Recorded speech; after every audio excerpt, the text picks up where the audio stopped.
Assalamualaikum, selamat sejahtera. Cikgu harap semua sihat.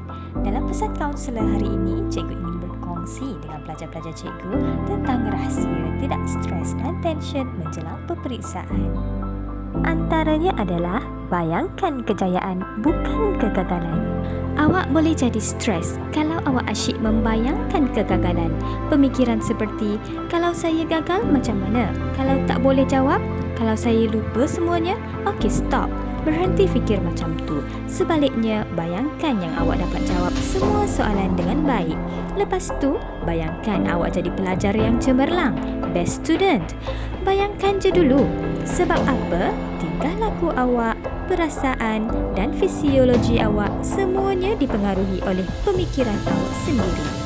Jadi, bila awak set minda awak dengan kejayaan, insya-Allah badan awak akan menggerakkan diri awak ke arah kejayaan. Seterusnya, fokus pada satu perkara dalam satu masa. Seorang pakar psikiatris, Paul Hemmeners, ada menulis dalam buku kesihatan Harvard iaitu Organize Your Mind, Organize Your Life. Beliau menjelaskan bahawa otak manusia berfungsi pada tahap optimum apabila mengendalikan satu perkara dalam satu masa, bukannya melakukan pelbagai tugas serentak atau multitasking. Oleh itu, masa belajar, kosongkan meja, bukan kosong terus. Maksud cikgu, kalau awak belajar subjek BM, biar buku BM sahaja yang ada atas meja. Fokus betul-betul pada subjek yang awak pelajari. Lupakan seketika subjek lain. Kalau tidak, belajar BM teringat matematik, belajar sains teringat BI. Kalau macam tu, awak akan jadi serabut. Apabila awak memberi perhatian penuh kepada sesuatu perkara, awak dapat mengakses sepenuh spektrum otak awak. Jadi fokus pada satu perkara dalam satu masa. Ketiga, tidur yang cukup dan berkualiti. Lebih baik awak tidur awal, bangun awal, berbanding tidur lewat, bangun pun jadi lewat. Sebolehnya, sebelum pukul 12 malam, awak dah tidur. Kalau tak cukup tidur, nanti badan awak akan rasa letih, lesu, hilang fokus, akhirnya tak boleh belajar. Lagilah bertambah tension. Tidur yang cukup dan berkualiti memainkan peranan penting bagi menggalakkan perkembangan dan pertumbuhan awak sebagai seorang pelajar. Menurut WHO, remaja memerlukan 9 hingga 10 jam tidur sehari, manakala dewasa sebanyak 7 hingga 8 jam sehari. Oleh yang demikian, pastikan cukup tidur dan tidur berkualiti. Keempat, tambahkan amal ibadat. Jika sebelum ini awak menunaikan kewajipan solat 5 waktu, apa kata menjelang peperiksaan ini, tambahkan amalan dengan solat sunat hajat dan bacaan Al-Quran atau surah Yasin setiap malam. Teruskan berdoa, minta supaya dilapangkan dada, kuat ingatan dan dilancarkan urusan peperiksaan awak. Jangan lupa, doa dengan lebih spesifik.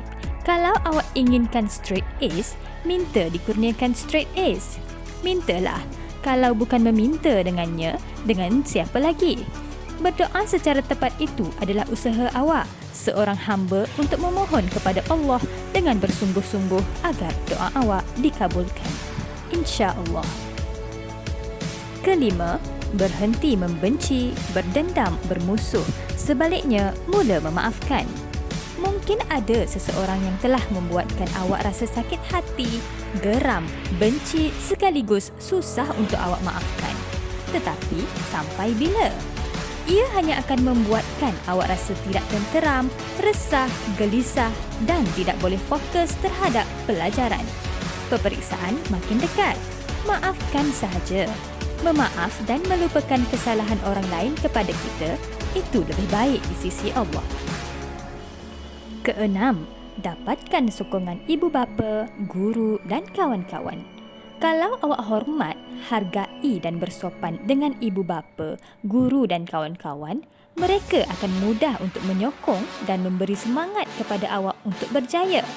Jika tadi awak telah memaafkan, kali ini mohon maaf pula sekiranya awak ada menyakiti hati mereka, sama ada awak sengaja atau tidak sengaja. Ramai orang memandang remeh soal memohon maaf, tetapi ia adalah satu tindakan yang sangat powerful. Lembutkan hati kerana sokongan dan dorongan mereka ini akan membantu mengurangkan tekanan yang awak alami. Sekian pesan kaunselor untuk hari ini. Jumpa lagi.